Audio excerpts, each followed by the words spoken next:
tot i que és una reunió més bé de caràcter tècnic, el president del Parlament de les Illes Balears, l'Alcalde Cornell, i a la presidenta del Parlament de Gales, Elin John, que avui no ens acompanya, però va fer una exposició que ens dona molta esperança respecte a com s'està traduint en Gales el tema de la no discriminació lingüística i de la igualtat lingüística.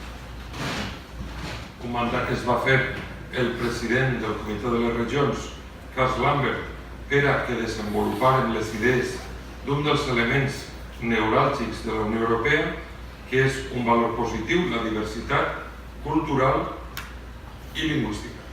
I en aquest sentit ho vaig proposar a la plenària de Calre, reunida a Sevilla, i ens van dir que ens encarregarem d'organitzar aquest grup de treball.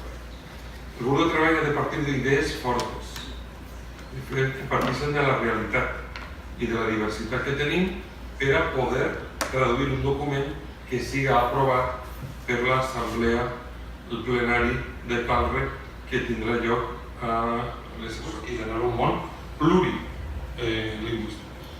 Però sí que és cert que el concepte, jo crec que hem de treballar, ho ha dit el professor Gregorio Ferrero, que hem de crear un relat on la no discriminació per raó d'orientació sexual o que la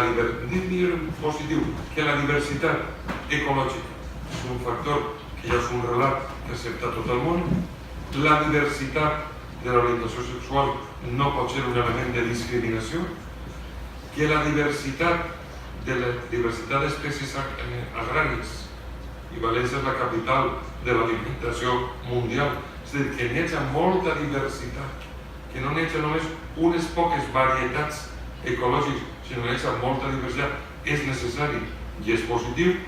Estem parlant de tota la cultura de l'autenticitat. En aquest relat ha d'entrar la diversitat cultural i lingüística com un factor positiu enriquidor de les nostres societats en aquest món. I jo crec que treballar molt en el relat és molt interessant i treballar molt les propostes. Les propostes que s'han iniciat moltes. I jo apunte una última. I és que en aquests moments el president Juncker ha presentat la proposta de pressupost de la Unió Europea per al 2021 i 2027. S'ha marcat, tot això s'haurà de negociar, però ha marcat uns objectius interessants, un creixement del pressupost, un creixement en aspectes d'I+D+I, un increment del pressupost en factors que se consideren essencials del futur, i ahir hem de marcar la nostra petició. La nostra petició per a que n'hi hagi fons europeus que n'hi han reduïts, com s'ha dit, com de Frísia, d'Holanda, fons per a fer factible aquest factor positiu de la diversitat cultural i lingüística. I parla des de l'àmbit dels intercanvis, de les tecnologies aplicades a la diversitat cultural i lingüística, fons per al patrimoni, fons per a rutes culturals, fons per a l'intercanvi de grups de regions europees. Totes aquestes propostes tenen que concretar-se dins d'aquesta visió de que la diversitat és possible. És un factor, fins i tot diria jo, d'enriquiment i de necessari plus per a l'economia. Ahir provàrem un vi d'una varietat molt específica, el Bobal, i això crec que és riquesa. I estava molt bon aquí, per altra banda. Quan ens convide, és a dir, quan vas a algun lloc no vols trobar-te el que tens ja a casa, sinó gaudir de les meravelles que té Europa i que té el món sencer. Per tant, jo crec que estem en un bon context, crec que estem en un escenari positiu, crec que els debats que hem tingut així per expert han sigut de molta altura, i per tant jo crec que hi ha un camí a seguir en aquesta renovació de la Carta de les Llengües o un estatus diferent a nivell d'Europa, i crec que els temps ens acompanyen.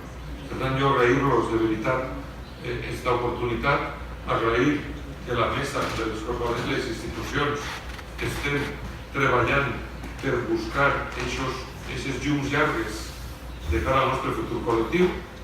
Aquest futur col·lectiu passa per la no discriminació, per valorar com a positiu aquesta diversitat, I en aquest sentit jo crec que les Corts Valencianes estan molt honrades de poder contribuir a aquesta millora, no només de la diversitat, sinó de la millora d'esta Unió Europea, en la que hi ha moltes coses per millorar. Les millorarem amb idees positives, amb propostes, passant de la protesta, com es veia necessari, protesta a la proposta, i aquest és l'objectiu d'aquest document. Torno a repetir, abans del dia 28 de juny, ja us indicarem, hem de tindre un document ample que s'ha de consensuar, i després, el 26 de setembre, acabarem d'aprovar aquest document millorat en les aportacions que ens facin les presidències de les assemblees regionals dels parlaments regionals. Per tant, moltes gràcies, enhorabona pel treball, i queda clausurada aquesta primera reunió del grup de treball.